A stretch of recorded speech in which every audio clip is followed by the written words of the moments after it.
Bien, continuamos entonces con nuestra tercera parte y final de este tiempo que hemos tenido, en donde estamos hablando acerca de la historia del cristianismo, parte número 3. Vamos a hablar acerca de la reforma. Ya entramos en tierra derecha, ¿verdad? Estamos entrando en este periodo. Ya hemos venido hablando en los temas anteriores, pero ya entremos en este asunto. Ya los abusos que existían por parte del papado, todo lo que usted escuchó, comenzó a hacer que muchos hombres que eran sacerdotes, que estaban inmersos dentro de la religión católica, ya, ¿verdad? La iglesia de Roma, comenzaban a darse cuenta que la cosa no estaba bien, ¿verdad? Porque ellos, los sacerdotes, tenían acceso a leer la Biblia, ¿verdad? El Papa lo podía hacer, pero a veces el Papa también era muy ignorante, a veces los papas incluso no sabían ni leer, imagínense. Sin embargo, los sacerdotes eran los encargados de guiar en los poblados de los distintos lugares de Europa principalmente, a las distintas personas en los pueblos, y los sacerdotes eran personas muy instruidas, ¿verdad?, en la palabra de Dios. Ellos conocían el texto bíblico. Sin embargo, también estaban sujetos a la voluntad del Papa, ¿verdad? Todo lo que ellos hacían, todo lo que enseñaban, debía ser dado y enseñado estrictamente por el Papa, ¿verdad? Como les decía, en muchas instancias se ordenó que las Biblias fueran cerradas y las personas no tenían acceso a ningún tipo de enseñanza bíblica. Incluso la Biblia estaba escrita en idiomas que la gente no sabía, como el latín, por ejemplo. Entonces todo esto llevó a que las personas que ya comenzaron a sacar algunas conclusiones, ya existían algunas ideas, y estos sacerdotes, hombres ilustres dentro de la Iglesia Católica Romana, comenzaron a darse cuenta que habían cosas que no estaban bien. Y aquí encontramos hombres, por ejemplo, como John Wycliffe, ¿verdad? Un hombre destacado, ¿verdad? Ustedes pueden ver, hay una película, ¿verdad?, de John Wycliffe. Yo se las recomiendo, les voy a enviar después por el WhatsApp los links para que usted la pueda ver, porque esto le va a ayudar para poder entender un poco el contexto, ¿verdad? Y estamos viendo cómo comienza de alguna manera a moverse la cosa interna, que va a terminar finalmente con la reforma protestante, lo que celebramos nosotros este 31 de noviembre, ¿verdad? Que no es Halloween, por lo demás. Entonces, ¿quién fue John Wycliffe? Fue el traductor de la Biblia, uno de los traductores de la Biblia. Este es un sacerdote que nació en Inglaterra en el año 1330, ¿verdad? Y a los 30 años de edad comenzó ya su trabajo como reformista. Muchos de ellos no fueron los que ya definitivamente impulsan el movimiento reformador, sino que más bien fueron partícipes, ¿verdad?, de una u otra forma, en mayor o en menor grado, de comenzar a llevar, ¿verdad?, a las personas a lo que finalmente termina en el siglo XVI como la Reforma Protestante, en este caso a través de Martín Lutero. Pero sepan ustedes que antes de él existieron otros personajes que comenzaron a ver este movimiento. Por ejemplo, John Wycliffe comenzó a criticar la confesión auricular, la absolución, el pago de las indulgencias, ¿verdad? Todo esto que se daba en ese contexto, que fue muy terrible, lo comienza a atacar, ¿verdad?, directamente. Para que usted lo pueda ver ahí, yo le recomiendo ver esa película, ¿verdad?, para que tenga una idea, para que no hablemos solamente de él, porque tenemos que avanzar. Otro personaje más conocido fue el famoso Martín Lutero. Usted lo ha escuchado, ¿no? Martín Lutero, ¿verdad? Que también fue un traductor de la Biblia. De hecho, él es el que traduce la Biblia al alemán, ¿verdad? Martín Lutero. También le voy a dejar un link para que pueda ver esta noche esa película. Es muy, muy, muy interesante. Y Martín Lutero entonces intentó reformar a la Iglesia Católica Romana. Él pensaba que el Papa no estaba enterado de las cosas que él estaba viviendo en su localidad.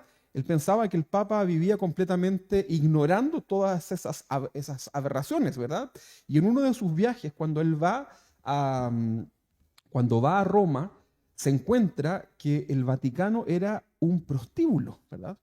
Y se queda completamente asombrado. No había Facebook, no había Instagram, no había nada que pudiera delatar lo que ahí sucedía. Entonces, cuando él va a contarle al Papa lo que estaba sucediendo, se da cuenta que el lugar donde el Papa estaba era realmente una cueva de ladrones, ¿verdad? Un prostíbulo, literalmente, así textual, ¿verdad?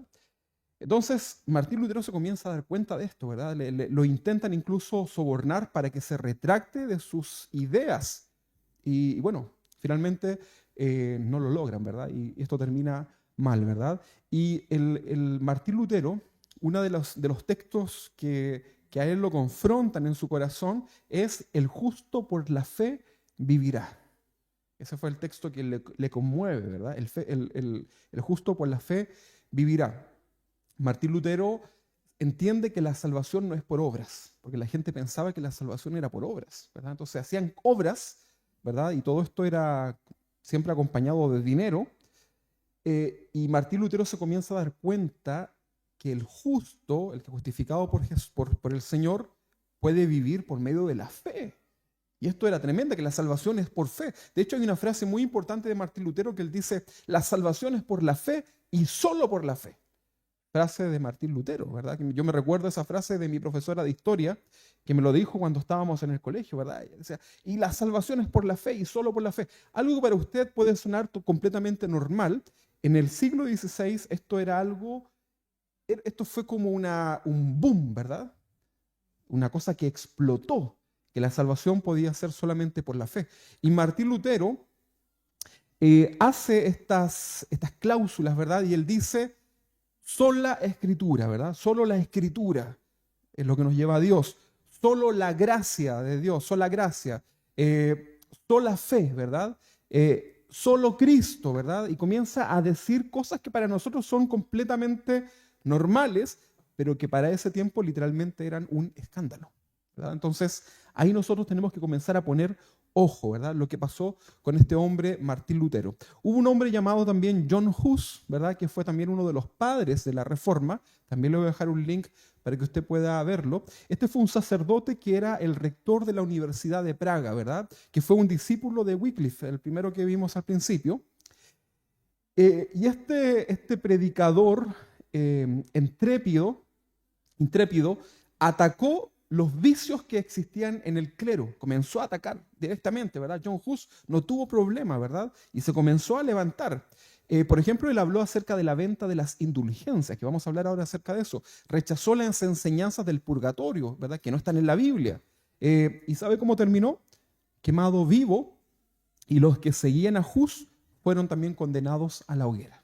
Pero todos estos hombres fueron reformadores, fueron personas que comenzaron a impulsar, ¿verdad?, el movimiento reformador en toda esa región. El mismo, el que sea del Papa de la Corona y todo lo demás. Sí. Yo les voy a dejar un link para que ustedes lo puedan ver y aprovechen de ver estas películas, ¿verdad? Y están en YouTube, ni siquiera tienen que contratar el Netflix, ¿verdad? Véala porque realmente le va a hacer, y véalas luego porque se acaba, no, mentira, véala luego porque le va a hacer sentido a lo que hablamos hoy día, antes que se le olvide, ¿ya? Así que a la noche lleguen a ver una película que les va a gustar, ¿verdad? Eso las voy a compartir ahí. Otro hombre, otro reformador importante, ¿verdad?, fue el gran teólogo Juan Calvino, ¿verdad? Calvino, el cual al día de hoy ha sido bastante mal interpretado, y hoy día está el extremo, el hipercalvinismo, ¿verdad?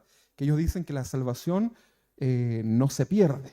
Los actuales seguidores, ¿verdad?, comenzaron a torcer un poco las enseñanzas y dicen que aunque te suicides, lo que hagas, ¿verdad?, tu salvación queda intacta. Y también ellos hablan de que Dios escoge a algunos para salvación y a otros para condenación. ¿Cómo se llama eso? Predestinación. Gracias por recordármelo. La predestinación. Entonces, estas enseñanzas que tienen que ver, van un poco de la mano de este teólogo Juan Calvino, en realidad son interpretaciones extremas en la actualidad, ¿verdad? Pero probablemente él no quiso decir muchas de esas cosas. Entonces, nos atrevemos a decir que Juan Calvino fue uno, después del apóstol Pablo, puede haber sido uno de los teólogos más trascendentes, ¿verdad?, de toda la historia, ¿verdad? Él sistematizó la teología protestante, le dio un formato, ¿verdad?, que también se malinterpretó eso posteriormente. Sistematizó también la Biblia para que se pudiera estudiar de una mejor forma. Siendo pastor y teólogo, fue seguidor de Lutero, pero solamente en una primera etapa. Tenían sus diferencias, ¿ok? Recuerden que no hay que idealizar, son hombres que se equivocan al igual que nosotros, pero también fue un seguidor de Lutero en esa primera etapa. Como les decía, que hoy día existen muchas ramas que vienen del calvinismo que hoy día se han torcido, ¿verdad? Por el extremo, ¿verdad? Por tratar de meter cosas más bien humanas. Ahora, vámonos, ahí hablamos un poco de algunos principales reformadores. Con las películas va a quedarle mucho más práctico, ¿verdad? Película mejor que yo se lo cuente, ¿verdad? Sin duda que sí. ¿Cuáles son las razones de la reforma? Reformar, hay una forma que está mal hecha, por lo tanto hay que reformarla, ¿verdad? Eso significa reforma. Bueno, ¿cuáles fueron las razones? León X era el papa que estaba reinando en la época de Martín Lutero y este hombre necesitaba dinero para mantener a la corte lujosa, ¿verdad? Y hacer frente a las guerras de las cruzadas. Las cruzadas eran en contra de los musulmanes, ¿verdad? Porque los musulmanes tenían un conflicto ahí con los católicos, qué sé yo. Entonces se producen estas famosas cruzadas, que iban en el nombre de Dios, obligando a la gente, que incluso llegaron hasta Latinoamérica, ¿verdad? A los aborígenes, qué sé yo, trataban de alguna u otra forma someter a todos a que creyeran en Jesús, si no, morían, ¿verdad? A fuerza de espada. Entonces el Papa León X, que era del tiempo de Martín Lutero, necesitaba dinero para mantener toda esa corte lujosa, necesitaba construir, ¿verdad? Y para esto necesitaba mucho dinero, y para lograrlo, este hombre, Papa León X, promulgó, se le ocurrió una idea, dijo, hay que juntar plata. Yo le digo, por ejemplo, hermanos, tenemos que empezar a juntar plata para ponerle el piso a la iglesia. Por ejemplo, ¿usted qué me diría? Vendamos colaciones, vendamos completo, hagamos esto, hagamos una rifa, no sé, cosas que normalmente uno haría para reunir fondos, ¿verdad? No está mal. Entonces, este hombre necesitaba mucho dinero para lograr mantener todo ese estatus que él quería, ¿verdad? Y para lograrlo, León X promulga la venta de indulgencias plenarias, ¿ok? Ahí anota ahí si usted quiere, el pago de las indulgencias, ¿verdad? ¿Qué es lo que eran las indulgencias? Esto consistía en perdonar los pecados a cambio de dinero. Imagínense, ese era el pago de las indulgencias, ¿ok? Entonces, esto también es como la simonía, vender la fe, ¿verdad? Entonces, y esto es algo que condenaron todos los reformadores. No hay problema en esto, ¿verdad? Todos estaban muy de acuerdo en que eso no se podía hacer. Para esto, León X, para poder llevar a cabo esto, y como había que expandirlo en todos los poblados de Europa, toma y escoge a un monje dominico que se llamaba Juan Texel. ¿Lo han escuchado alguna vez? Juan o John Texel, ¿verdad? Y este monje era el encargado de ir a predicar sobre las indulgencias en todas las ciudades. El Papa le dijo, mira, esta va a ser la forma que vamos a juntar dinero, tú le vas a contar esta historia, llévate este grupo de teatro, ¿verdad?, de aquellos tiempos, y les enseñas, ¿verdad?, lo que es la indulgencia, que la gente se asuste harto, y júntame el dinerito, ¿ya? Y te devuelves para acá. Entonces, Juan Texel predicaba de pueblo en pueblo y lo hacía de la siguiente forma. Yo se los voy a leer para que ustedes lo puedan imaginar. Él decía, y llegaba a los pueblos y decía, las indulgencias son las dádivas más sublimes y preciosas de Dios. Esta cruz que traía colgada, que era entregada por el Papa, tiene tanta eficacia como la misma cruz. Venid y adquirid estas indulgencias que perdonarán vuestros pecados. Era un charlatán, ¿verdad? Aún aquellos que penséis cometer en el futuro, ¿verdad? Imagínense. Le decía, compren estas indulgencias e incluso por si quiere pecar a futuro, les sirve, ¿verdad? Eran charlatanes. Y le dice, creedme, con estas indulgencias yo he salvado más almas que el mismo apóstol San Pedro con sus discursos. No hay pecado que no pueda ser perdonado. Y si alguien que hubiese violado a la mismísima Virgen Santa María, pagando bien seréis perdonados. Imagínense. Esto es algo textual, eso lo estoy leyendo. Escuchad, ni siquiera de arrepentimiento necesitáis. No solo las indulgencias salvan a los vivos, sino también a los muertos. ¿Ah? Esto es muy eficaz. Andaba por ahí con el Omar Gárate, que está no sé si todavía está con sus pulseritas y sus cuestiones. Cuidado con andar comprando esas pulseritas y la moringa y no sé qué, ¿verdad? Cuidado, esa cosa no sirve de nada. Bueno, dice, no escucháis, mire, le dice, comienza ya a meterse en lo privado, le dice, no escucháis a vuestros familiares y amigos gritando desde el abismo, sacadme de este horrible martirio, con una moneda podrán salir y vosotros no queréis dar dinero. ¿Cómo se siente usted? Si hoy día usted dice, no, esa cuestión es una estupidez. Pero imagínese usted, si usted es ignorante y está escuchando eso, y usted empieza a pensar en su abuelita, en su mamá, en su primo, en su hermano, en su hijo, en quien sea, ¿verdad? Y usted tiene la monedita ahí, ¿verdad? Ese era el nivel, ¿verdad? Así era eso pasó en los tiempos, ¿verdad? De la reforma. Y dice él, miren, en cuanto suene la moneda en el cofre, el alma sale del purgatorio. Ya dijimos que el purgatorio no existía. Oh, gentes torpes, casi bestias, que no comprendéis la gracia que hoy se les concede.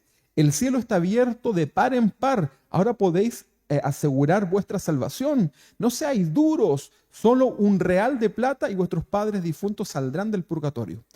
Yo seré justificado el día del juicio, pero vosotros seréis condenados por no dar una sola moneda. Si no tenéis más que el vestido que traéis, vendedlo y traed el dinero y ganar esta gracia de las indulgencias.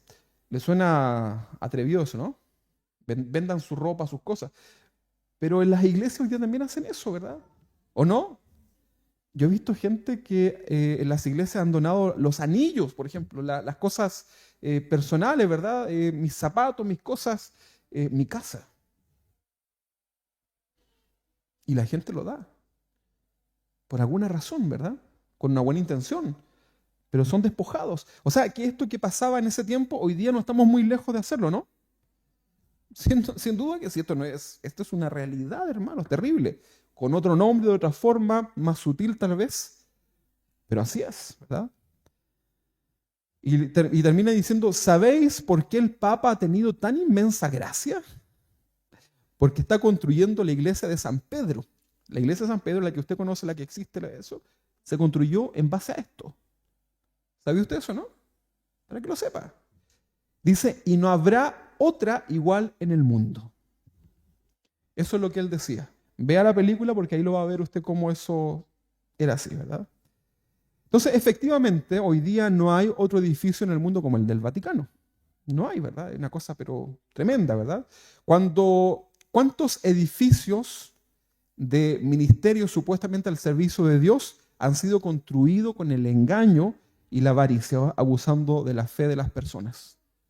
¿Cuántas iglesias, incluso protestantes hoy día? ¿Sabían ustedes que hay lugares en donde los auditorium, que son las iglesias, mega iglesias, no tienen nada que envidiar a cualquier auditorium allá en Las Vegas, por ejemplo, en Estados Unidos? Unas cosas pero tremendas, ¿verdad? ¿Y a costa de qué? Del engaño, ¿verdad? De la manipulación de las personas, del endeudamiento de muchos, ¿verdad? Iglesias que hoy día incluso aceptan tarjetas de crédito, ¿verdad? O sea, ofrenda al Señor, decimos en Chile, encalíllese, ¿verdad? En 15 cuotas, ¿verdad? Pero deme el dinero, ¿verdad? Y vamos a hacer la ofrenda para esto, la ofrenda para aquello, la ofrenda para esto, para aquello, la misionera, y todo con nombres distintos, ¿verdad? Para sacarle el dinero a la gente, hasta el último peso. Y la gente, producto de la ignorancia o el temor muchas veces, lo hace. ¿Pero eso usted cree que tiene algún sustento bíblico? No, ¿verdad? Ahora, tenemos que ser sabios, ¿verdad? Y que Dios nos ayude. Entonces, este hombre junto al Papa León X no tenía conciencia ni temor de Dios, sin duda, ¿verdad? Para hacer todo esto no había conciencia. Dios es quien nos perdona de nuestros pecados por medio de Jesucristo, ¿verdad? Tú no necesitas una indulgencia, algo para poder obtener ese perdón, ¿verdad? En nuestras iglesias entonces hoy día está llena de textiles, ¿verdad? Que piden cosas materiales. Y sigue diciendo el discurso de Textel, decía, ¿sabías que los restos de San Pedro y Pablo y de muchos mártires están ahí, ¿verdad? En esa basílica en San Pedro. porque estaba en construcción. Entonces decía, oh, se están mojando, se ensucian de polvo, ¿los dejaréis en el lodo? Porque querían juntar plata para construir ese lugar, ¿verdad? Y él citaba el siguiente texto sacado de contexto. Dice, bienaventurados los ojos que ven y oís lo que oyen, porque muchos quisieron ver esto y no lo vieron, ¿verdad? Que era la venta de la indulgencia supuestamente acomodado, ¿verdad? Traed, traed, traed. Estos son textos que se sacaron está sacado de la historia. Dentro de este mismo episodio cuenta la historia que este hombre anunció, mañana me iré temprano, ¿verdad?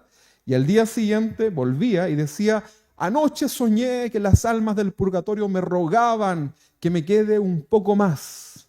Quizá mi familia dé una moneda por mi salvación. Yo seré y él decía, yo seré el primero en sacar a alguien al purgatorio. Y lo hacía, ¿verdad? Cuenta la historia que una mujer compró indulgencias y finalmente murió. Y cuando la llevaron al templo para que le hiciera su misa, el cura le dijo, tenéis que pagar por el servicio. Y el hombre se niega y dice, ella ya pagó por su indulgencia y su salvación. Y el sacerdote le dijo, no, no, no, no, eso se lo llevó Juan Textel. Y el hombre dijo, entonces el Papa nos robó y hay que pagarle por la salvación. O sea, comienza la gente como a... Era una cosa pero tremendamente descarada. Otro hombre le contó a Juan Textel que tenía un enemigo y que deseaba vengarse de ese enemigo, ¿verdad? Porque le decían, oiga, ¿y su indulgencia me servirá esto? Mire, lo que pasa es que yo tengo un enemigo, me quiero vengar, ¿verdad? Pero no quiero perder mi salvación, ¿verdad? Entonces Textel le vendió indulgencias por anticipado. Dijo, mira, te voy a meter esta, entonces véngate de tu amigo y luego la aplica, ¿verdad? Entonces fue así como el hombre prácticamente mató a su amigo, fue a la cárcel, ¿verdad? Y exigió ante el juez de esa cárcel, por haber matado a su amigo, que le diera la libertad porque tenía un documento firmado por el Papa. ¿Y sabe lo que sucedió? ¿Qué creen ustedes? Quedó en libertad. ¿Por qué? Porque el Papa tenía autoridad. Tremendo, ¿no? Increíble, ¿verdad? Ahora, con todas esas cosas, ¿usted cree que Dios se iba a quedar callado? Con lo que hoy sucede en las iglesias, ¿usted cree que Dios se va a seguir quedando callado, verdad? Ahora va a llegar un día el juicio sobre todas esas personas. Eso tarde o temprano revienta, ¿verdad? El 31 de octubre de 1517, Martín Lutero se encaminó decididamente, ya no soportaba esto, ¿verdad? Y se dice, ya, no lo aguanto más, ¿verdad? Y se comienza a caminar hacia lo que es a la catedral de Wittenberg, en Alemania, y en la puerta de la catedral pesca un clavo y le pone sus 95 tesis, ¿verdad? Que eran tesis o argumentos en contra de estas indulgencias. 95, una lista, ¿verdad? Y la pegó en la puerta de la entrada de la catedral en Alemania. Imagínense, usted llega el domingo acá y afuera alguien pegó un listado de cosas que hacemos en esta iglesia que no tienen nada que ver con la palabra de Dios. Y no firmaba nada más, nada menos que por el destacado y prestigioso Martín Lutero, ¿verdad? Por ejemplo, una de las tesis dice, la 27, dice, ustedes predican que tan pronto suene la moneda en el cofre, ¿el alma sale del purgatorio? Pone Martín Lutero así como cuestionando esas enseñanzas, ¿verdad? Dice la 82, ¿por qué el Papa no vacía el purgatorio por simple y puro amor a las almas que están ahí? El 86 decía, ¿por qué el Papa, que es muy rico, no construye la iglesia de San Pedro con su dinero y no con el dinero de los pobres? Son cosas completamente con un sentido común, ¿verdad? Pero todo eso la gente yo creo que se daba cuenta. Pero la gente era temerosa, un poco lo que pasa hoy día. Y la gente tenía miedo de levantar la voz, ¿verdad? Hoy día dicen, no toques al ungido de Dios, ¿verdad? Y la gente, cuando ve esto, que había sido escrito por un sacerdote, ¿sabe lo que sucedió? Casi asesinan a los sacerdotes de esa catedral. Porque la gente es como que se le sacaron una venda de los ojos, ¿verdad? De todo lo que estaba sucediendo en ese momento. y quedó la escoba. La gente, una revolución, ¿verdad? Usted vio esta revolución que pasó en Chile, de toda esta cosa, ¿verdad? De las protestas, pero eso no tenía nada que ver con lo que pasó en aquel tiempo, fue mucho peor. La gente estaba enfurecida, ¿verdad? Con rabia, imagínense de haber sentido que los oprimieron, quitaron todo lo que pudieron, porque todas estas 95 tesis mostraban el fraude que existía detrás de las indulgencias. Vea esa película, le va a dar mucho sentido lo que hoy día estoy contándole, ¿verdad? Entonces Martín Lutero entendió que la salvación es por la fe. No tiene nada que ver las obras, ¿verdad? Entonces acá nosotros vemos cómo es que toda esta asquerosidad reventó, ¿verdad? Y quedó la escoba, como decimos en Chile. Los sacerdotes comenzaron algunos fueron partidarios, la mayoría, partidarios de Martín Lutero, ¿verdad? Y se produce esta división, ¿verdad? Incluso algunas monjas, ¿verdad? Luego se unen a Martín Lutero, que fueron esposas también de estos reformadores. Y la cosa se volvió terrible, ¿verdad? Martín Lutero lo que hace es traducir la Biblia en latín y comienza a repartir, porque todo esto también coincidió con la invención de la imprenta. Entonces, por alguna razón soberana, Dios permite que la imprenta salga y comienzan a publicar la Biblia en el alemán y la gente comienza a recibir la palabra de Dios y se dan cuenta que todo lo que le habían enseñado era un engaño. Y la gente comienza a recibir la palabra y se cumple lo que dice, conoceréis la verdad y la verdad os hará libres. Y la gente se sacó toda esa opresión y ahí comienza lo que nosotros conocemos como la iglesia cristiana protestante. De ahí venimos usted y yo. ¿Qué le parece? Los demás siguieron en el catolicismo romano, con todas esas prácticas hasta el día de hoy. Pero ahí se produce esta división, ¿verdad? ¿Qué habría hecho usted? ¿Se habría quedado con el Papa de aquel tiempo, con el León X? ¿O habría preferido seguir las enseñanzas de aquel reformador? Dígame usted, ¿qué habría hecho?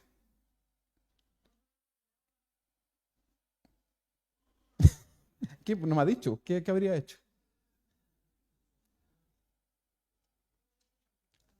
¿Se habría quedado con el Papa? ¿No? No, ¿verdad?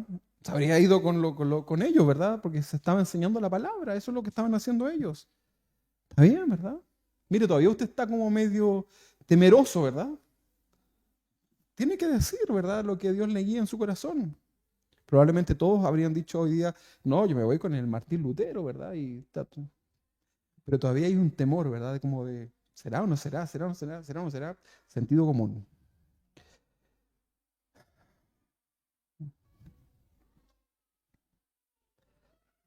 ¿Qué nos enseñó Martín Lutero? A leer las Escrituras, a guardar en nuestro corazón las verdades del Evangelio, a tener celo por la palabra de Dios, a luchar hasta la muerte por el Evangelio de Cristo, a quitarle la venda de los ojos a aquellos que han sido engañados. Hay gente que no sabe, hay gente que está a tu alrededor que no sabe esto y siguen sometidos a eso porque nadie les ha dicho. Hubiese sido tan hermoso que pudieran participar de esto, ¿verdad? Estarían hoy día diciendo, ¿pero cómo? ¡Wow! Esto es historia, ¿eh? No es algo que yo lo arreglé para esto, eso es historia. Hay acá respaldos históricos, ¿verdad? Que evalúan todo esto, que avalan todo esto. Entonces, también Martín Lutero nos enseña que siempre que vamos en el nombre de Dios, Él nos respalda. Y finalmente, el Evangelio se expande por todo el mundo, no solamente ya en Europa, ¿verdad? Tras el descubrimiento de América en el año 1492, se recuerda que llega Cristóbal Colón, ¿llega a dónde? A las islas, la Moncita, Guanahani, ¿verdad? Era pregunta de la prueba. Llega a las islas Guanahani en el año 1492 y viene, ¿verdad? Impulsado. ¿Sabían ustedes por qué razón Cristóbal Colón se atreve a venir a las Américas? El contexto era que vivía en España y ellos pensaban que la tierra era plana. Las historias decían que los barcos se perdían en el horizonte porque avanzaban y de repente desaparecían. Y decían que los barcos caían, ¿verdad? Al fin. Y estaban los grandes monstruos, ¿verdad? Que estaban ahí. Sin embargo, Cristóbal Colón tenía una ascendencia judía. Y dentro de la Biblia, usted sabe que a pesar de que no existía el satélite, la Biblia nos habla en el libro de Job acerca de la redondez de la tierra. ¿Cómo era posible saberlo? Solamente porque Dios estaba inspirando al hombre acerca de eso. Cosas que son completamente científicas, ¿verdad? Entonces, Cristóbal Colón sabía que eso de que la Tierra era plana era una cosa absurda, cosa que hoy día también se sigue planteando, ¿verdad? ¿Cómo se llaman? Los terraplanetenses, algo así, ¿no? Tiene un nombre. Bueno, la cosa es que un poco en esta base Cristóbal Colón avanza, ¿verdad? Y viene en conquista de las Américas. En realidad, usted sabe que él buscaba en realidad llegar a la India, ¿verdad? Él pensó que había llegado a la India, pero en realidad llega a América, a las Islas Guanahani, en el año 1492, ¿verdad? Entonces, junto con Cristóbal Colón, viene también los católicos, ¿verdad? Vienen con él, porque los reyes católicos eran los que habían auspiciado, ¿verdad? Entonces venía ¿cómo se llaman los barcos? El Caleuche, la Niña, la Pinta y la Santa María, ¿verdad? Entonces venían ahí, ¿verdad? Llegan acá y traían en sí la tribulación que en realidad, bueno, los que llegaron acá, no piensen ustedes que eran los mejorcitos de España, ¿verdad? ¿Quiénes venían con Cristóbal Colón? Los peores de la sociedad, los curados, los borrachos, los delincuentes, ¿verdad? A todos esos los metieron en el barco porque nadie quería venir, ¿verdad? Cristóbal Colón sabía, ¿verdad? Que a lo que venía, pero dijeron, ya, mira, te vamos a mandar acá la tripulación, esto que nos sirve mucho por si te sale el monstruo al final del horizonte, ándate con esto. Entonces los que colonizaron, los que llegaron a América, en realidad fueron a América Latina principalmente, fueron lo peorcito de España. Por eso, ¿verdad? Ahora usted entiende muchas cosas. Entonces, así fue, ¿verdad? Y llegan acá, ¿verdad? Y ellos también traían junto con ellos la fe. El cristianismo, pero era el cristianismo católico. Cristóbal Colón venía con el objetivo de conquistar, ¿verdad? A él le interesaba el oro. No, la fe no era, pero metieron también a los que venían a conquistar, ¿verdad? Y a imponer la famosa Santa Inquisición y todo lo demás, a poner la fe en las personas a precio de sangre, ¿verdad? Y obligaban a los aborígenes de aquel tiempo, no como los pueblos originarios, los obligaban a creer en Jesús. No tenían idea, ellos nunca habían escuchado del tal Jesús, ¿verdad? Entonces, es así como la parte de América Latina, toda la parte del Caribe, Centroamérica, México también, fueron colonizados por los españoles, ¿verdad? Y ellos traen la fe. Y el resultado, usted lo ve hoy día en estas naciones, ¿verdad? Tenga eso en su mente. ¿Qué pasó con los Estados Unidos, ¿verdad? ¿Qué pasó con Canadá? Con esa zona de América Latina, bueno, de América no es latina, América del Norte, ¿verdad? Los norteamericanos, excepto México. Bueno, ellos fueron descubiertos por los ingleses, a diferencia de nosotros, ¿verdad? En el siglo XVII, y hay un grupo de cristianos que venía huyendo de la persecución cristiana que estaba en Europa, ¿verdad? Hay unas teorías que pasaron por arriba por un tema de la glaciación, ¿verdad? Por ahí hay estas teorías, pero llegaron a la zona alta, cruzaron de Europa hacia el continente norteamericano, ¿verdad? Ellos venían huyendo de esta persecución y llegan a las costas atlánticas con la fe también en su corazón, ¿verdad? Y expanden el evangelio en esa zona, ¿verdad? Lo que hoy día conocemos como Estados Unidos, lo que conocemos como Canadá. Y fue así como poco a poco entonces, y con mucho problema, lograron convivir incluso con la gente que eran los pueblos originarios de ahí, ¿verdad? Porque habían pugnas, en Estados Unidos no eran todos rubios, ¿verdad? Habían las tribus originarias. De ahí nace, de esta convivencia entre los misioneros, los que venían huyendo, y las tribus, cuando ya se juntan, ¿verdad? Aparece lo que hoy día se conoce como la acción de gracia. ¿Han escuchado, no? Hablar de eso, acción de gracia. Justamente tiene que ver una raíz en esto, ¿verdad? Cuando los puritanos llegan a Estados Unidos entonces y comienzan a tener esta interacción con los pueblos originarios, ¿verdad? Y comienza a ser colonizada esta zona, pero por cristianos protestantes, ¿verdad? Que venían huyendo de aquello. Ahora, pregunta. Entre Chile y Norteamérica, Estados Unidos, Canadá, o sea, entre Sudamérica y esos, los gringos, ¿verdad? Para que se entienda. ¿Cuáles prosperaron más? ¿Mm? Ambos fuimos conquistados por europeos. Recuerden que los españoles eran europeos. Y los que llegaron allá en Estados Unidos o Canadá también eran europeos, ¿verdad? La diferencia era que los de España eran católicos de Roma, ¿verdad? y los que llegaron a Estados Unidos eran del linaje del protestantismo, ¿verdad? ¿Usted cree que los países más desarrollados del mundo son países católicos? No, ¿verdad?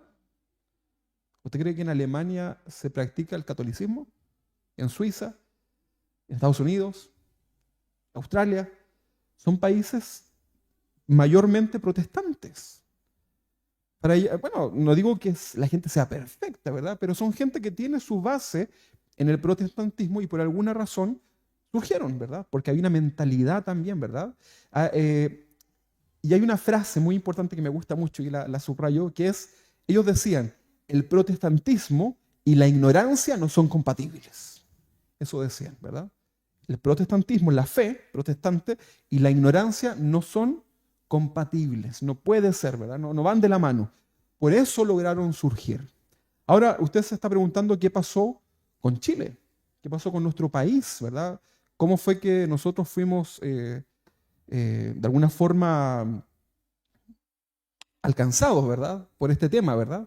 Bueno, hasta el año 1810, ¿verdad? Existieron muchos intentos en donde se trataba de entrar con el protestantismo a Chile, ¿verdad? Y todo esto fue aplastado completamente. Trataban de entrar, 1810, y no había caso, ¿verdad? La Inquisición que operó en Chile hasta el año 1812 estaba en el gobierno de José Miguel Carrera, en donde ahí eran vigilados todos los puertos del país. Todos los puertos estaban completamente vigilados, ¿verdad? ¿Para qué? Para evitar que entraran las Biblias o cualquier tipo de documento al país, ¿verdad? Era un país completamente católico y celoso, ¿verdad? Apostólico y romano. Entonces, cualquier intento era duramente castigado. En la Plaza de Armas de Santiago fueron incluso exhibidos 6 protestantes que fueron ahorcados y su delito, ¿sabe cuál era? Ser cristianos, protestantes. En Chile fue fea la cosa, ¿verdad? Los primeros cristianos protestantes en Chile fueron considerados como una lacra para la sociedad. Los primeros, porque todos antes eran católicos, ¿verdad? Entonces la Iglesia Católica predominante hacía todos sus intentos por eliminar a estos cristianos protestantes, que eran una lacra. La verdad que fue muy difícil avanzar con el Evangelio en Chile. En el año 1821, Bernardo O'Higgins, ¿has escuchado hablar de Bernardo O'Higgins, no? Ok. Inicia la construcción del famoso Cementerio General en Santiago. ¿Ha visitado el Cementerio General? Bueno, Bernardo O'Higgins lo impulsa, ¿verdad? Esto tiene una trascendencia, ¿verdad? Sin embargo, había un grupo de personas que no podían ser sepultadas en este cementerio. Y eran llamados los disidentes. Ni siquiera eran protestantes, los disidentes, ¿verdad? Disidentes significa los disconformes, significa los distintos, ¿verdad? Los contrarios, ¿verdad? Bueno, el nombre protestante también, ¿verdad? ¿Y por qué eran así? ¿Por qué eran considerados? ¿Por qué no podían ser sepultados en el cementerio? Era porque profesaban una fe distinta a la católica. Eran cristianos protestantes, ¿verdad? También llamados como los herejes. Entonces, el derecho canónico vigente en la época decía que los católicos no podían ser sepultados junto a los herejes. De ahí que nace el cementerio también católico, ¿verdad? Que hasta el día de hoy es complicadísimo si alguien no es católico pueda ser sepultado en ese lugar. ¿Por qué? Porque se decía que no podía un católico estar sepultado al lado de un protestante. ¿Usted puede ser sepultado al lado de un satanista? ¿Qué piensa usted? Usted, si se muere. Usted investiga, y disculpe el vendedor de la tumba, ¿cómo se llama el vecino? ¿Qué es lo que hace? No, usted lo ponen ahí, usted no tiene idea quién es, ni supo, ¿verdad? Lo enterraron nomás, ¿verdad? Para usted no es tema, da lo mismo lo que haya sido, ¿verdad? Ok, ¿ve que son temerosos? Ahora todo así, sí, no, sí, eso es lo que yo... Sentido común. Pero en esos años, en esos tiempos, para el católico se les enseñaba a los católicos, a los que profesaban la fe, que si eran enterrados al lado de un cristiano protestante, que eran los rebeldes, los que se rebelaron contra la Santa Iglesia Católica, el Papa y todo lo demás. La gente no sabía todas estas historias que hoy día yo le he contado. Entonces, esa gente era una cosa, una aberración, ¿verdad? Que yo vaya y sepulte a mi Santa Madre al lado de un protestante, ¿verdad? Entonces, los cementerios de aquel tiempo en Chile estaban bajo el patronato eclesiástico católico, o sea, ellos eran los que administraban todo esto que era, la muerte era como algo muy religioso, ¿verdad? En ese sentido. De hecho, por mucho tiempo los cementerios estaban a la orilla de las iglesias, que también era un acto. Ahora, José Miguel Carrera, en el año 1811, hizo el primer intento de ofrecerle, ¿sabe a quién? A sus amigos protestantes. Pero no todos sabían esto, ¿verdad? Entonces les ofrece a sus amigos protestantes que estaban en Chile, les ofrece un espacio en los alrededores de Santiago donde podían sepultar a sus muertos, ¿verdad? Y la Iglesia Católica de aquel tiempo, que tenía poder en Chile, se opuso. La Iglesia Católica hasta hace poco tenía mucho poder. Usted veía, ¿verdad?, en la televisión, en los ritos, en las ceremonias presidenciales, los sacerdotes católicos, ¿verdad?, dando participación, hasta hace muy poco, ¿verdad? Entonces la Iglesia Católica, cuando José Miguel Carrera le ofrece esto a sus amigos protestantes, porque venían los protestantes a Chile, ya lo habían logrado entrar, y finalmente les ofrece un espacio para que sepulten a sus muertos, ¿verdad? ¿Y qué es lo que dijo la Iglesia Católica? No. Ni siquiera era que lo iba a mezclar, era un espacio completamente aparte, ¿verdad? Y fue hasta el año 1854 que los llamados herejes, que eran los protestantes, pudieron adquirir un lugar donde antiguamente existía un basural, ¿sí? El cual fue preparado para transformarlo entonces en el cementerio que hoy día conocemos. ¿Dónde será ese lugar? Ya se lo cuento. Este lugar era colindante al ya inaugurado cementerio general, pero fue necesario construir las reglas que pusieron, como ese era un basural que estaba pegado al cementerio general. Las reglas era que tenían que construir un metro de 7 metros de altura, 7 metros para arriba, por 3 de ancho, ¿verdad? Para separar a los salvos que habían sido sepultados en el Panteón General, católicos, que así se llamaba en esa época, de los pecadores y herejes protestantes. O sea que ese muro de 7 metros de alto por 3 de ancho los separaba. ¿Qué le parece? ¿Sabía que eso existe? Usted puede ir. Yo fui hace un tiempo, ¿verdad? Y eso existe, ¿verdad? Se conoce como el patio de los disidentes, ¿verdad? El patio de los herejes. Vaya un día al cementerio y eso está ahí, ¿verdad? Y está lleno, es una muralla tremenda, así, 3 metros como eso, más o menos de ancho, por 7 metros para arriba, una muralla de ladrillo, ¿verdad? Y usted entra por un portón y cruza lo que era el cementerio general hasta llegar a ese lugar, ¿verdad? Bastante más reducido, ¿verdad? Pero ese era el lugar que los primeros protestantes tuvieron para poder ser sepultados, ¿verdad? Ahora, el primero en ser sepultado en ese lugar fue un niño, hijo de padres protestantes, y cuando se masificó la sepultación de protestantes, el cura de la Iglesia Católica que está en Independencia iba con algunos seguidores de la cátedra de la Iglesia Católica hasta la sepultura de los protestantes, y lo que hacían era desenterrar los cuerpos, ¿verdad? Y los lanzaban a la calle, ¿verdad? Qué terrible eso, ¿no? Feo, ¿no? Eso es ofensivo. O sea, ni a un satanista usted le puede hacer eso, ¿verdad? Hay que respetar la fe de las personas, aunque adoren al diablo. Ahora, en el año 1870 al año 1874, Benjamín Vicuña Maquena, ¿ha escuchado hablar de Benjamín Vicuña? No estoy hablando del actor, ¿verdad? Benjamín Vicuña Maquena ordena sacar los huesos, esto fue en el año 1870, ordena sacar los huesos de los protestantes que habían sido enterrados en lo que era los faldeos del Cerro Santa Lucía.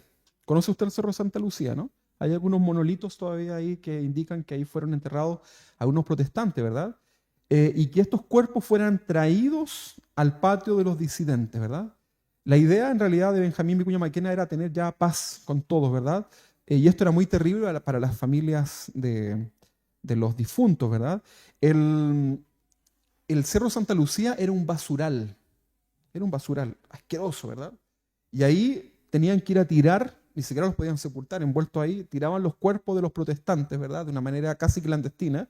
Venían los perros por la noche y esparcían los cuerpos. Era algo que eso está en las crónicas de Chile, ¿verdad? En la historia de Chile eso está detallado. Y así era la vida de los protestantes en aquel tiempo. Usted seguramente escuchó hablar de gente protestante que le tiraron, por ejemplo, orina, agua hirviendo, pues solamente por ir a predicar. Bueno, eso sucedió también en nuestro país, ¿verdad? Entonces, los protestantes que llegaron a Chile provenían de Europa y de Estados Unidos. Llegaron a Chile, ¿verdad? Y tuvieron ellos un gran aporte para nuestra sociedad. Fueron una parte importante de nuestra civilización. Si usted considera que Chile es un país que resalta dentro de la región de Latinoamérica, porque resaltamos, ¿o no? Hoy día estamos medio curcuncho por otras cosas, pero que resaltamos, ¿o no? ¿Sabe por qué es? ¿Sabe por qué eso, no? ¿Por qué? Por la influencia protestante. ¿Por qué? Porque fueron un gran aporte, ¿verdad? Fueron parte importante de la civilización y de los avances, por ejemplo, en la medicina.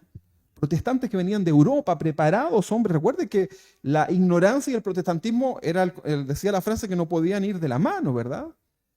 Entonces, la investigación, la política, etcétera, todo eso fue un gran aporte dentro de nuestro país, a diferencia de otros países en donde no llegaron, ¿verdad? Recuerde que José Miguel Carrera, ¿verdad?, tenía estos contactos, ¿verdad?, de protestantes amigos, ¿verdad? Y comenzaron a influir en nuestro país. Había un hombre llamado Joel Poinsett, no sé si estará ahí proyectado, si usted después lo quiere buscar y leer más de él.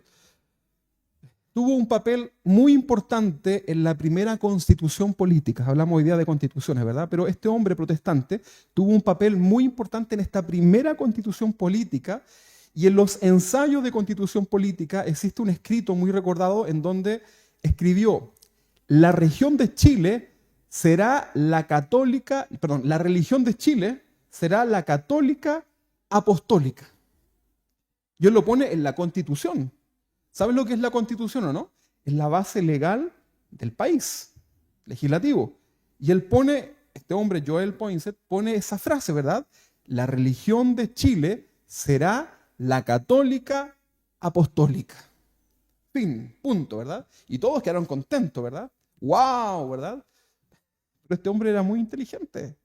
¿Por qué? A ver. Porque católico es universal y apostólico es la doctrina de los apóstoles. Solamente él omitió la palabra romana.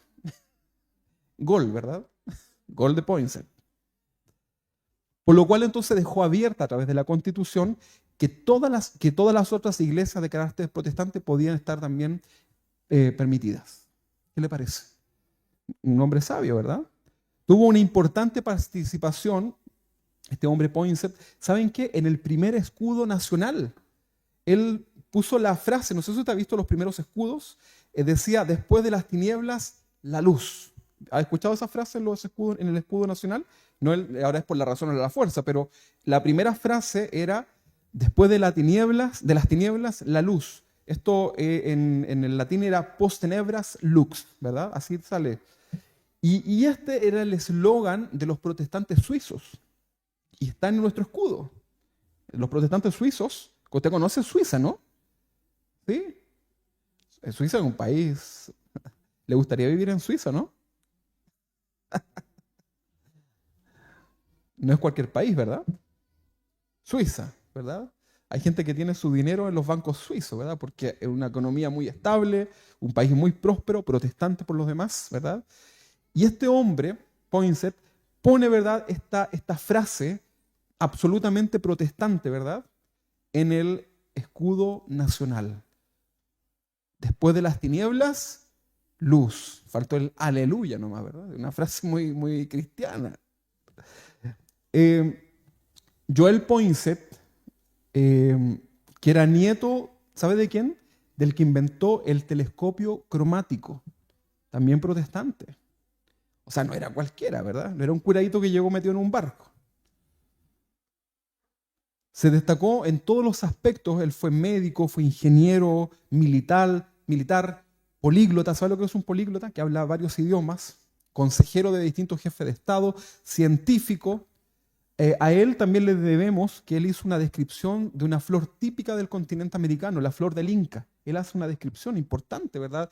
A la ciencia, un aporte tremendo, ¿verdad? Fue el primer embajador de los Estados Unidos en Chile. Este hombre, un tremendo aporte para el país, ¿o no? Un tremendo aporte, pues, hermano. Joel Poinsett era el representante diplomático entonces de Estados Unidos también en los países de La Plata. ¿Sabe cuáles eran los países de La Plata? Argentina, Uruguay, ¿verdad? Y Chile, ¿verdad? Entonces fue muy amigo ¿de quién? De José Miguel Carrera. Luego que José Miguel Carrera cae en desgracia, ¿verdad? Y fue perseguido por el gobierno argentino, busca refugio en los Estados Unidos. Se tiene que ir, ¿verdad? Usted solamente lo ha visto en la historia. ¿Y sabe por quién fue atendido allá? Por Joel Poinsett, ¿verdad? Y comenzó a participar José Miguel Carrera en los cultos dominicales. Como se fue para la casa de él, te invito a la iglesia, ¿verdad? Como lo haría cualquier cristiano.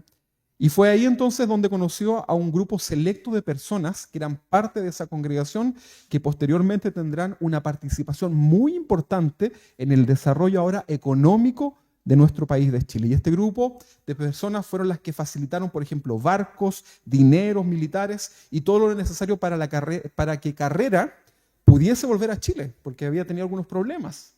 Y esta gente le pone los barcos, todo, ¿verdad? Todo para que él pueda volver y recuperar lo perdido en Chile, ¿verdad? Todo esto fue robado por Argentina. Saludos a los hermanos de Argentina. Estos militares, una vez que vienen a Chile, no era como ahora que se toman un avión y vuelven, estos militares se quedaron en Chile, ¿verdad? Y fueron el cimiento para lo que hoy conocemos como la Armada de Chile. Cristianos, católicos, protestantes. Fueron entonces lo que hoy día conocemos como la Armada de Chile y la Escuadra Libertadora Nacional, que curiosamente era conducida por los protestantes. Hay un almirante escocés muy importante ahí que se llamaba, ¿sabe cómo? A ver si usted se recuerda. Le voy a dar un nombre. Lord Cochrane. Lord Cochrane. Farquhar. Lord Farquhar. No. Lord Cochrane. Lord Cochrane. ¿Se acordó usted de la calle, verdad? Bueno, Lord Cochrane. A veces usted mira una calle en el centro de Santiago con un tremendo nombre, ¿verdad? Fueron hombres que pusieron bases importantes en nuestro país. Usted ahora va a salir contento. Oiga, soy evangélico, por si acaso, soy protestante. Ignorante. Bueno, con la llegada de O'Higgins, este hombre que había estado influenciado en su adolescencia y su juventud por la iglesia anglicana, se va a producir entonces el primer intento de apertura de pensamiento. O'Higgins entonces miraba la tendencia inglesa, mientras que Carrera miraba a los americanos, porque tenían dos miradas, ¿verdad? Pero todo dentro de un mundo protestante, ¿verdad? Toda la ayuda humana que llegó de Estados Unidos y de Europa necesitaba mantener su fe, porque llegaba la gente, los protestantes llegaban al país, pero ellos necesitaban ¿qué cosa? Seguir congregándose, seguir teniendo una fe, un lugar donde sepultarse y todo lo demás, ¿verdad? Entonces, esto era un problema, algo tan simple para nosotros hoy día, era un problema para la sociedad chilena de aquel tiempo. Entonces, el problema principal sucedía cuando algunos de estos hombres que aportaban tanto al país morían, ¿verdad? ¿Qué hacían con su cuerpo, verdad? Entonces, ahí nosotros vemos cómo esto comienza a tomar forma poco a poco, ¿verdad? Hay intereses de por medio, ¿verdad? El primer pastor en Latinoamérica fue el pastor fue el pastor José Manuel Ibáñez Guzmán. Así se llamaba, José Manuel Ibáñez Guzmán. Después de visitar Estados Unidos y regresar a Chile, los altos mandos políticos lo visitaban en su casa. Miren, los altos mandos políticos visitaban a este pastor en su iglesia para escuchar sus sermones. Los altos mandos, ¿verdad? Eran católicos, pero iban a su iglesia a escuchar estos sermones. Era una persona muy docta, Muchos de sus discursos dados por los políticos de la época fueron inspirados en este pastor. O sea, cuando salían a dar sus discursos, estos discursos iban inspirados en lo que este pastor enseñaba en su iglesia. ¿Por qué? Porque era un hombre ilustre, era un hombre preparado, ¿verdad? Esto le debe decir algo ahí en su mente, ¿verdad? Y este hombre actualmente se encuentra sepultado en el patio de los disidentes, para que usted lo sepa. Hay un hombre llamado Juan Canut de Bon. ¿Lo ha escuchado? Juan Canut de Bon, que era un misionero protestante en Chile, fue un ex católico jesuita, y este hombre no perdía ningún momento de predicar el evangelio. Bueno, fue apedreado en múltiples oportunidades. Cuando lo apedreaban, él bromeaba, decía que estaba juntando piedras para construir la iglesia. Eso decía, ¿verdad? Y de su apellido, Juan Canut de Bon, no sé si está por ahí. Ahí está, a ver, ¿se alcanza a ver ahí? De su apellido viene este sobrenombre que nosotros tenemos. ¿Cuál? Canutos, ¿verdad? Juan Canut de Bon, los Canutos, porque la gente decía, ahí van los de Canut, ahí vienen los Canut, ahí vienen los Canutos, ¿verdad? Y quedó por Canuto. Ahí está. No era por el fideo, ¿verdad? Entonces ahí está el nombre, ¿verdad? Y entre los años 1954 y hasta el año 1972 fueron tiempos muy difíciles para el cristianismo en Chile. Año 1954 al año 1972 fueron momentos muy difíciles para el cristianismo en Chile, ¿verdad? Posterior a eso, la cosa se tornó un poquito más llevadera, ¿verdad? ¿Qué le parece? Entre los años 1920 y 1940, la Iglesia Cristiana Evangélica tuvo una gran participación en la ayuda social, especialmente en la comuna de Coronel, en Concepción. Esto es en la 8ª región. Bueno, y ahí usted puede comenzar a ver cómo el país, nuestro país, Chile, se distingue, ¿verdad?, en comparación a otros países. Usted va a la Plaza de Armas, o sea, al centro de Chile, al centro de Santiago, y las antiguas construcciones eran de adobe, ¿verdad? Casas que, la verdad que bonita en cuanto a así como lo colonial, ¿verdad? Pero muy malo en cuanto a la estructura, sobre todo en un país sísmico, ¿verdad? Pero usted atraviesa la Alameda y se encuentra con el barrio donde está la calle Londres. ¿Ha visto eso? Eso es Europa, ¿verdad? O si usted ha ido a Europa, se va a recordar inmediatamente, ¿verdad? Bueno, la Titi fue. Era Europa eso, ¿no? Sí. Y usted está en ese lugar y puede ver la arquitectura completamente distinta. En cambio, usted va a otros países y se da cuenta cómo es la arquitectura. Entonces, hay una tremenda influencia no solamente en la fe. Por eso me quedo y termino con esto, con esta frase, ¿verdad? Que la ignorancia no puede ir de la mano con el protestantismo, con el cristianismo que nosotros damos. Así que usted tiene que comenzar a instruirse, ¿verdad? No se quede solamente con lo que le dijeron, con lo que vio. No, usted tiene que buscar en la palabra del Señor lo que la Biblia dice. Dios quiere que usted sea libre de todo engaño en su mente y que usted con mucho orgullo, en el buen sentido de la palabra, por supuesto, pueda llevar la palabra del Señor, ¿verdad?, por delante. Y ya no tenga vergüenza de ella. Usted siéntase agradecido de Dios de tener esta palabra tan hermosa en su vida. Y ya no sienta vergüenza así como, no, es que yo soy evangélico, soy cristiano. No, usted tenga en su corazón en alto lo que usted tiene hoy día, ¿verdad? Hay una historia tremenda ahí de todo lo que sucedió para que usted y yo podamos tener esto hoy día. ¿Amén? Ya, nos vamos a poner entonces de pie. Yo les voy a dejar las tareas ahí que tiene que ver las películas para que las vea y esto le va a complementar. O si quiere se las cuento.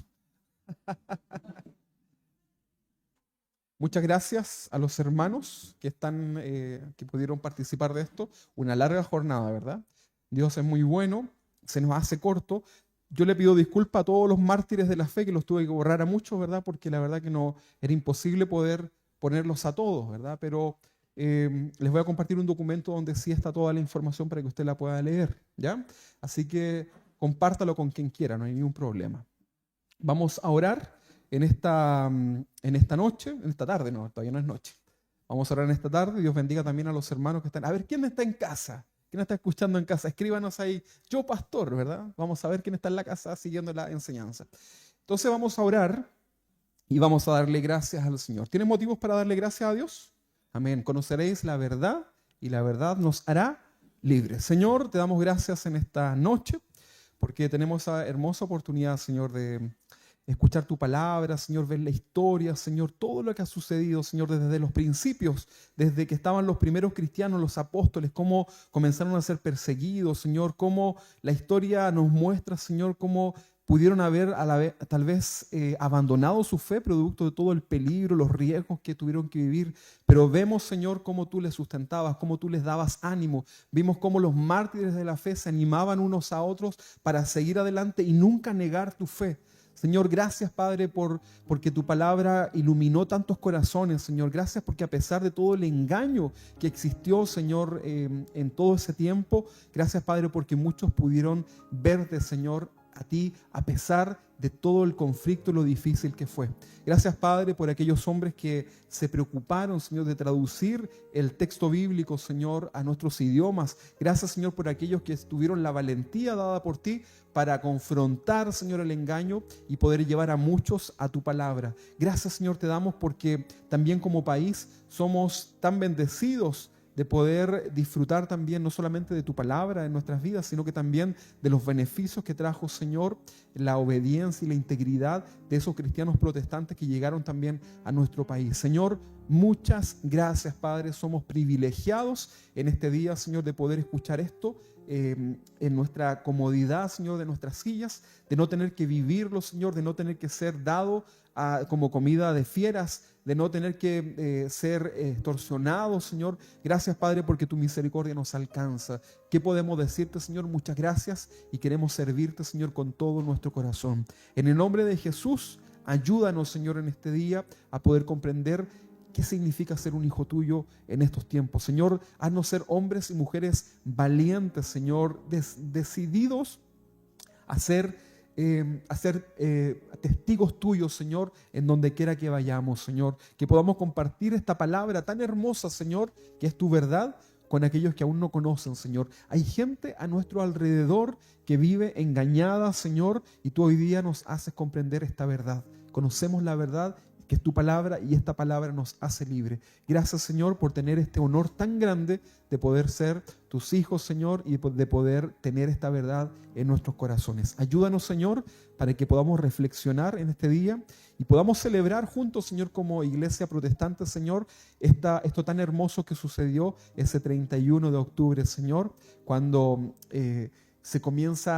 se pone, Señor, ahí enfrente de esa catedral, Señor, esta protesta, por decirlo así, Señor, en donde se rechazaba, Señor, todas esas prácticas heréticas. En el nombre de Jesús, gracias, Señor, te adoramos, bendecimos tu santo nombre y te damos gracias por todo. En el nombre de Jesús, bendice a mis hermanos que están acá, Señor, los que están en casa, y ayúdanos, Señor, en todo lo que vamos a hacer durante estos siguientes días. Ayúdanos, Señor, en el nombre de Jesús. Amén y amén. Ahora démosle un aplauso al Señor.